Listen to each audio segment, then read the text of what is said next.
법을 이야기한 사람은 아직 아무도 없습니다.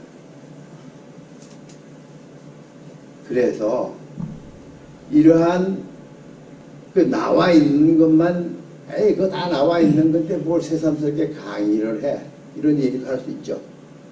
그런데 강의를 하는 사람은 그만큼 많은 노력을 해와 가지고서 쌓고 쌓아가지고서 만들어 놓은 하나의 흔적을 나타내는 것이라고 생각하시면 돼요. 근데 지금 두통 한 가지만 가지고서 이 얘기를 하다 보니까 벌써 몇십 번이 흘러갔는데 지금 이 얘기는 전쟁터에 나가는 사람이 칼도 있어야 되고 권총도 있어야 되고 수류탄도 있어야 되고 나발총도 있어야 되고 대포도 있어야 되고 미사일도 있어야 되고 다 가지고 있어야지 저쪽에 대응을 할 수 있어요. 저 멀리 있는 적을 갖다가 함락시키기 위해서 칼로 가지고서 대적을 할 수가 없단 말이에요. 그럴 때는 대포를 쏜다. 또 요 가깝게 있는 사람을 갖다가 대포를 쏠 것까지는 없잖아요. 권총으로도 해도 되고. 필요한 무기를 적소에 쓸 수 있게끔 우리가 준비를 해놓지 않으면 당황을 하게 된다는 얘기죠. 앞에 왔을 때.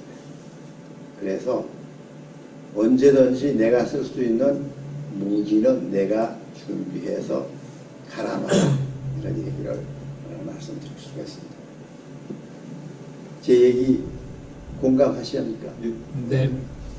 지금까지 아마 많은 강의를 들어보셨지만 이렇게 적나라하게 분류해서 얘기해드리는 강의는 아마 없을 겁니다. 아까도 내려오시다 아까 들어오면서 여기 교수님이 인사를 하면서 아이고 방학 기간이 돼가지고서 학생들이 너무 적고 또 여기 들으시는 분들이 너무 적어서 죄송합니다. 그랬습니다. 오늘 이거 듣는 분들은 복을 타신 분이고 여기 못 오신 분들은 운이 없는 분이라고 생각하시면 됩니다. 그러나 오늘 오신 분들이 내 얘기를 듣고서 이거를 소화시킬 수 있게끔만 노력해 준다 그러면 분명히 좋은 임상을 할 수 있는 결과를 가질 겁니다. 내 얘기를 했어요. 여러분들 분명히 그렇게 할 수 있게끔 저는 이 얘기를 합니다만 여러분들이 얼마만큼 노력하느냐에 따라 달렸을 것입니다. 자, 예를 들어서 자, 이건 얘기 봅시다.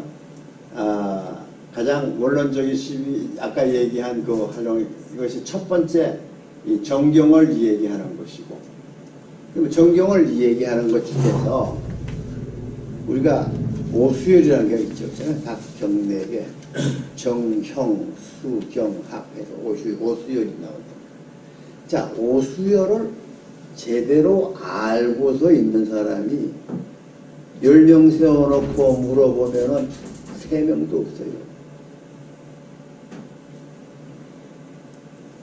답답한 경우가 많습니다. 오수열, 아이고, 정형수등합이죠. 그 정혈은 언제 쓰고, 수혈은 언제 쓰고, 경혈은 언제 쓰고, 합혈은 어떤 데 쓰느냐, 어떤 데 활용하느냐, 그거 이 얘기를 하면은, 아이, 그거 적당히 쓰면 되죠. 그거 아니잖아요. 정혈은 구급처치혈이에요. 거기에 각 그 경맥에 기가 솟아나오는 거고 분출하는 곳이라고 봐야 돼요. 그래서 순환계통 질환에 쓰는 것이다. 그렇게 하시면 돼요. 그 다음에 형혈은 발열, 형혈은 열이 있을 때 열을 사는 방법, 또 너무 냉해 있을 때 열을 갖다가 넣어주는 그런 역할을 하는 것이 형혈이에요. 정형, 수는 풍습비를 조절해주는 풍습비에 이런 것을 조절해주는 그 혈인데, 그러한 우리 몸에 풍습비가 많아가지고 조절이 안 돼서 생기는 것이 뭐냐? 통증이란 말이에요. 통증이 있을 때는 수혈을 무조건 취할 수밖에 없어요. 정형수. 그러니까 아우 아파 죽겠네. 그러면 어디가 아픕니까? 그 보면은 그것이 뭐 폐경의 수혈이다. 아 그러면 호흡기 쪽에 문제가 있구나. 그러면 습이 많거나 풍이 많거나 뭐 이렇게 있을 때는 그 수혈에다가 꼭 하나를 넣어주고, 그러면 아이고 통증이 좀 나은 것 같으네요. 가슴이 좀 시원해지네요. 이런 얘기를 할 수 있게끔 이거 기본적인 것을 갖다 이 오수유를 응용할 수 있는 기본적인 것을 알고 넘어가자 이런 얘기입니다. 그 다음에 정형, 수, 경. 경혈은 한혈이 왕래할 때 어서 그렇게 쉽게 얘기해서 병이 이렇게 많이 깊이 들어가기 시작한 겁니다. 특히 호흡기 질환 같은데 이럴 때에 쓰이는 것이 경혈입니다. 경혈. 거기에 그는 어서 추워요. 한기가 들어요. 뭐 이렇게 할 때는 그렇습니까? 경혈, 그 경혈이 어디냐?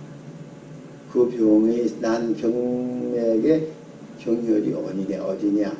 그렇게 해서 그건 병이 이미 깊이 들어간 거예요. 3분의 2는 들어간 거라고 봐야 됩니다. 이렇게 됐을 때 그 혈을 써야 됩니다. 그 다음에 합혈이란 말이에요. 합혈이라는 것은 이게 이 팔꿈치나 무릎 관절 이게 구부러지는 부위에 있는 것이 합혈인데, 이 합혈은 만성병에 쓰이는 거예요. 만성이 오래됐어요. 생긴 지 얼마 안 됐습니다는 합혈을 쓸 일보다 만성병일 때 많이 쓰는 것이다. 또 이 합혈은 주로 만성병이니까 장부에 깊이 들어간 거예요. 장부병이 있을 때는 써놔야 돼요. 장부병이라는 것은 오장 육부의 병이 생겼을 때, 직접적으로 생겼을 때 써놔야 돼요. 이런 정도는 알고 있어야지 오수유를 활용할 수 있지 않느냐, 이렇게 봅니다. 그 다음에 각 경락의 혈성과 주치열, 우리가 침치료를 하게 되면은, 저는 이거 항상 그런 얘기를 합니다. 침치료를 하면은, 예를 들어서 네가 합복에다 치료를 했다.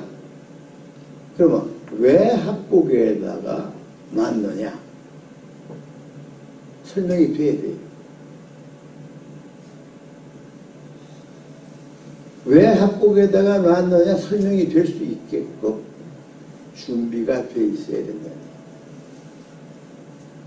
그래서 제가 그전에 아는 친구가 한방병원을 운영하는 친구가 하나 있었는데, 어느 사석에서 앉아서 이 얘기가, 야 박 교수, 난 말이야 환자 오면 엎어서 한 판, 뉘어서 한 판, 두 판을 한다. 그게 뭐냐?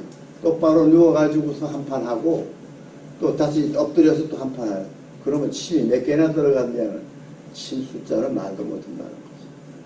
사람 죽어요. 기가 다 빠져나가.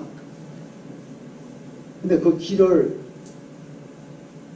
침치료에 허리 될 여러분들 저 생각이, 침치료는 보법도 있고 사법도 있기 때문에 보기시킨다, 뭐 보혈시킨다, 뭐 이렇게 얘기를 하지만, 침치료는 작용적인 기능을 얘기할 뿐이지 전부가 사법입니다. 찌르면 찌르는 만큼 세포가 파괴돼, 우리 몸에.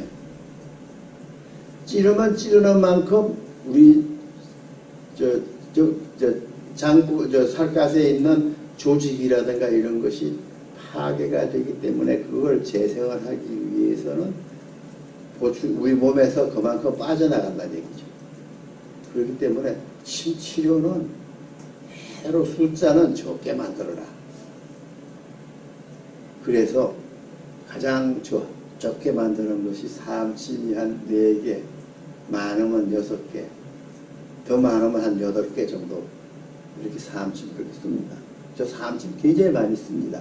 그런데 사암침 많이 쓰다가도 이거 너무 많어.